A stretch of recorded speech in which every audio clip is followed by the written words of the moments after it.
Հարգելի հեռուստատողներ, այսօր հեռանկարի հյուրն է Արմավիրի համայնքապետ Վարշամ Սարգսյանը։ Բարև ձեզ, պարոն Սարգսյան, շնորհակալություն մեր հրավեր ընդունելու համար։ Այսօր երևի թե բացառիկ առիթ ունենք խոսելու նաև համայնքային խնդիրներից, համայնքային ծրագրերից, համայնքների հասարակական կյանքից։ Եվ ես կառաջարկեի սկսել մեր զրույցը ընտրություններից, որովհետև առջևում աշնանը սեպտեմբեր-հոկտեմբեր ամիսներին բոլոր մարզկենտրոններում, բացառությամբ Գյումրիի, սպասվում են տեղական ինքնակառավարման մարմինների ընտրություններ, այդ թվում իհարկե նաև Արմավիրում։ Ես առաջին հարց ուղղեմ ձեզ եւ ասեմ, թե ինչպես է գործող համայնքապետի թիմը պատրաստվում առաջիկա ընտրություններին։ Մեր թիմը 5 տարի է արդեն ինչ պատրաստվում է ընտրությունների, այսինքն մենք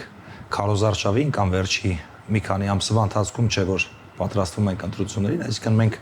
վերջի 5 տարվա մեր աշխատանքով անընդհատ ամեն օր, ամեն գիշեր պատրաստվել ենք ընտրություններին, այսինքն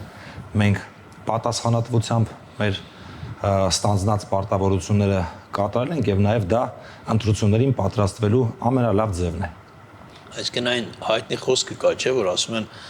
յուրաքանչյուր ընտրությունից հետո արդեն հաջորդ օրը մարդիկ սկսում են պատրաստվել հաջորդ ընտրություններին։ Դուք այդ սկզբունքով, այսինքն 5 տարիների ընթացքում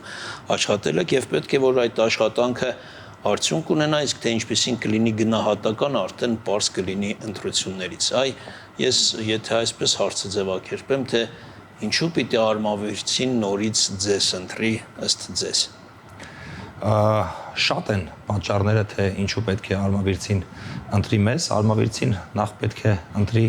հենց իրեն, հենց Արմավիրը, որովհետև վերջին 6, 7, 8 տարվա ընթացքում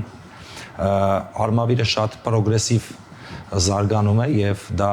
տեսանելի է եւ արմավիրցիների համար եւ նաեւ Արմավիրի հյուրերի համար բազմաթիվ են այդ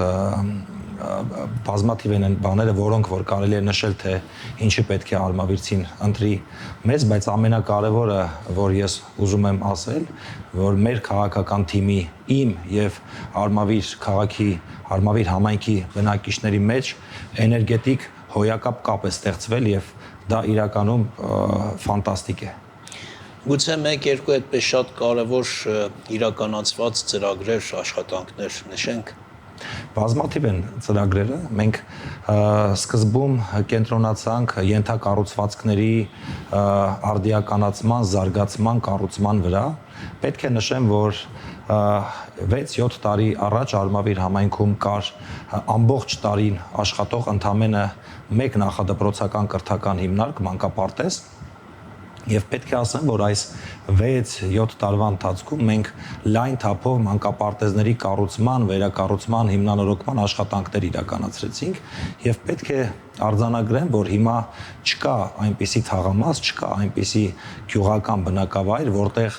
կամ չեն բացվել կամ այս պահին շինարարական աշխատանքներ չեն ընթանում եւ տեսանելի է քաղաքի եւ համայնքի բնակիչների համար, որ արդեն տարվա վերջում Արմավիր համայնքում երկար տարիներ ունեցած նախադպրոցական կրթական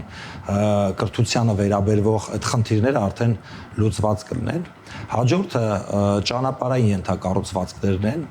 Էլի պետք է ասեմ 5-6 տարի առաջ, երբ որ Արմավիր քաղաքում կար ընդամենը մեկ փողոց,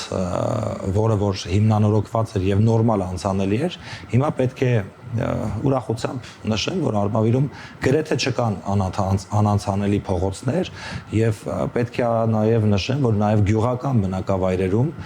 ճանապարհներ են կառուցվում, այնպիսի ճանապարհներ են կառուցվում, որտեղ տարիներ շարունակ փոշի եւ ցեխ է եղել եւ ընդհանրապես ասֆալտ չի եղել։ Կարևոր ծրագիր է նաեւ խմելու ջրի համակարգի արդիականացումը եւ վերակառուցումը։ Մենք այս մի քանի տարվա ընթացքում գրեթե 60%-ով փոխել ենք Արմավիր քաղաքի խմելու ջրի ցանցը եւ ինչպես արմավիրցիները տեղյակ են, մենք խնդիր ունեինք Արմավիրի խմելու ջրի հետ կապված եւ 1-2 տարի հետո արդեն մենք հնարավորություն ենք ունենալու արդեն լրիվ նոր ջրամատակարարում իրականացնել Հիմա բնակչության որ մասը կոնկրետ ունի խմելու ջուր, որովհետև ես եւս հիշում եմ, որ միշտ խմելու ջրի խնդիրը եղել է խնդրեմ ոչ միայն Արմավիրում, այլ ավելի լայն տարածաշրջանում, նաեւ շրջակա բոլոր գյուղերում, համայնքներում։ Իրականում այդ խնդիրը շատ մեծ էր եւ մենք այդ խնդիրը կամաց փոքրացրել ենք։ Արմավիր քաղաքի գյուղական բնակավայրեր կան, օրինակ Լենուղին, Այգևանը, Արաքսը, Հացիկը, որտեղ ջրամատակարարման համակարգը այնքան հին էր, որ մարդիկ նույնիսկ դրանով լվացք չէին անում եւ կենցաղային նպատակով չէին օգտագործում այդ ջրերը։ Մենք այդ գյուղերում ամբողջովին ջրամատակարարման ցանցը փոխեցինք։ Արմավիր քաղաքի 60%-ի ջրամատակարարման ցանցն ենք փոխել։ Իրականում Արմավիրում 24 ժամյա ջրամատակարարում կա, սակայն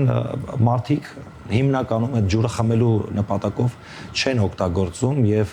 մեր նպատակը այնպիսի ջուր ներմուծելն է Արմավիր, որ մարդիկ ծորակից կարողանան այդ ջուրը խմել։ Այդ ջուր կա, ուղղակի այդ ջուրը Ես ինքս ուզում եմ ասել, որ այո, այնտեղ ընկերներ կան, ծանոթներ կան, երբեմն հաճախում ենք, տեսնում ենք, որ ծորակից ջուրը գալիս է, բայց մարդիկ այդ ջուրը ես ինչքան տեսել եմ գրեթե չեն խմում այդ գնովի, հա, ինչ որ շշերով կամ գնում են ջուրը եւ այդ ջուրն են խմում։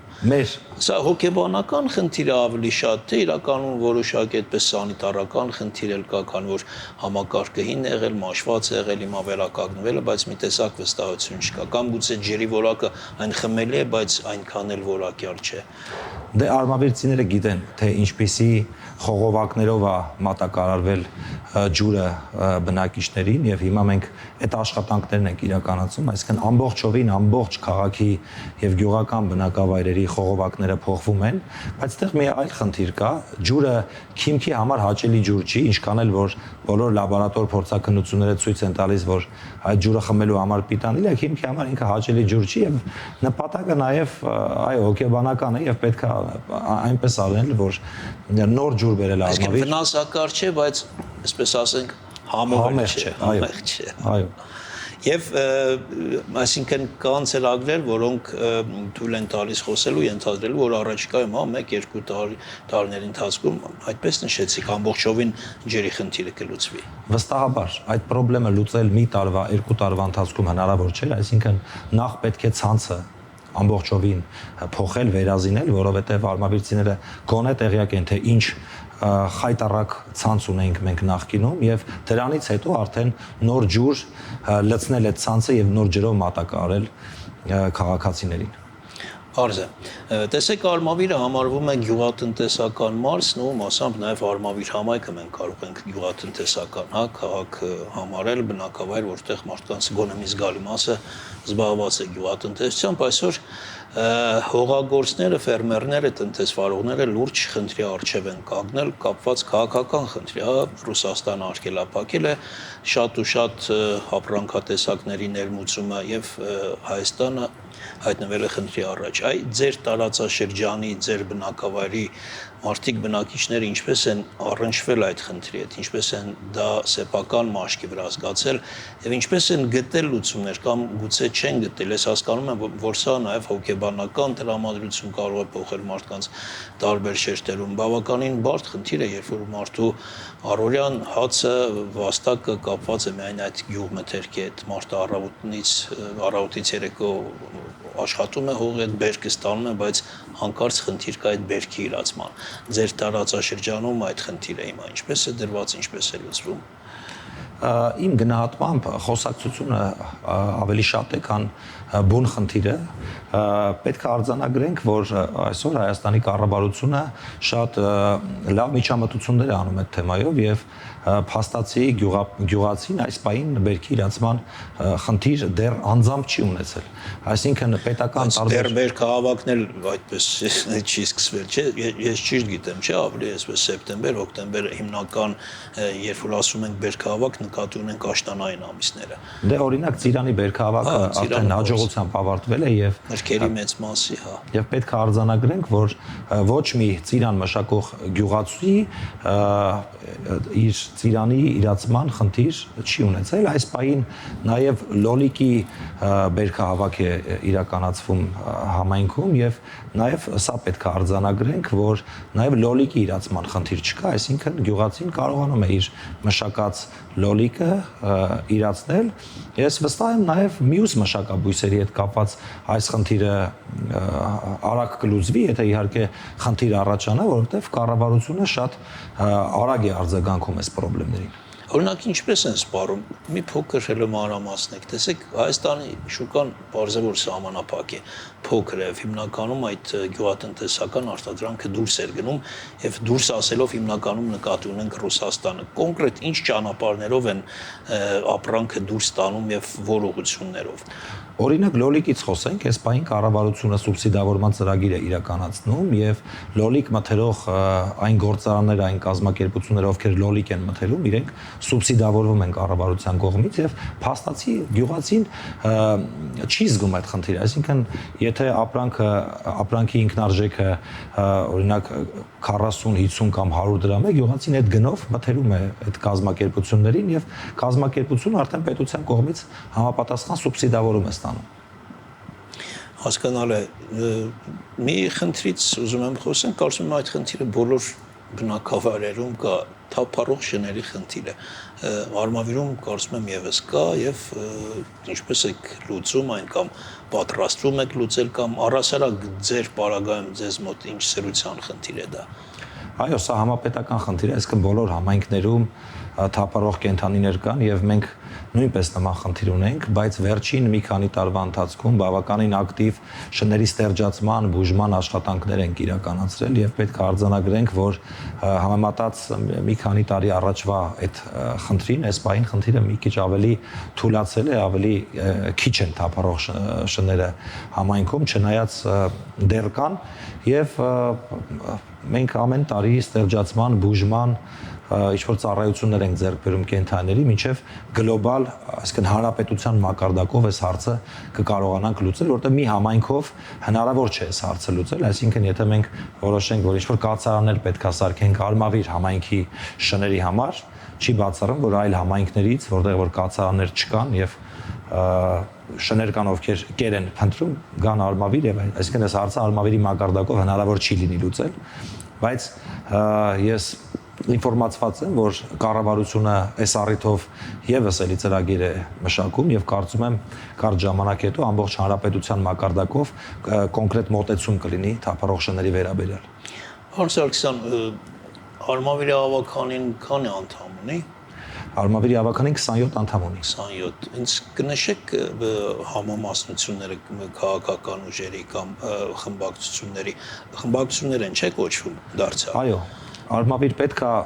նշեմ, որ Արմավիր համայնքի ավականին միատար է, այսինքն ավականու բոլոր անդամները քաղաքացիական պայմանագիր կուսակցության խմբակցությունից են։ Նախորդ ընտրություններին Արմավիր համայնքում այլ քաղաքական ուժեր չեն մասնակցել եւ կա ընդամենը մեկ խմբակցություն։ Հետաքրքիր է։ Եվ պետք է արձանագրենք, որ Արմավիր համայնքի խմբակցությունը ամենամեծ համայնքային խմբակցությունն է Հայաստանի։ Հետաքրքիր է, որ այլ քաղաքական ուժեր չեն եղել։ Ինչու է դա պայմանավորված։ Եվ այս միատարությունը արդյոք չի խանգարում ճիշտ կառավարելուն, որովհետև երբ որ չկա այլ ընտրանք, երբ որ չկա ընդդիմություն, երբ որ չկա ընդդիմախոսներ, դա կարծես թե լճացման է։ Համենայն դեպս քաղաքական կատեգորիաներում այդպես է, չէ։ Ես կարծում եմ, որ Արմավիրում մեծ ձեռքբերումը, որ այս մի քանի տարվա ընթացքում մենք ունեցել ենք, դա համերաշխությունն է, այսինքն մենք համերաշխ ենք բոլորի հետ, բոլոր քաղաքական կողմնորոշում ունեցող մարդկանց հետ եւ կարծում եմ նաեւ այլ քաղաքական կողմնորոշում ունեցող մարդիկ են համերաշխ մեր քաղաքական ուժի հետ եւ մեր աշխատանքային մոտեցման հետ եւ կարծում եմ դրանով է պայմանավորված դա։ Ուզում ենք ասել, եթե ավականում լինեին այլ քաղաքական ուժերի ներկայացուցիչներ,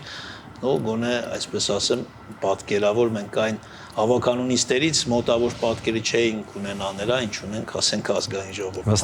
Վստահաբար։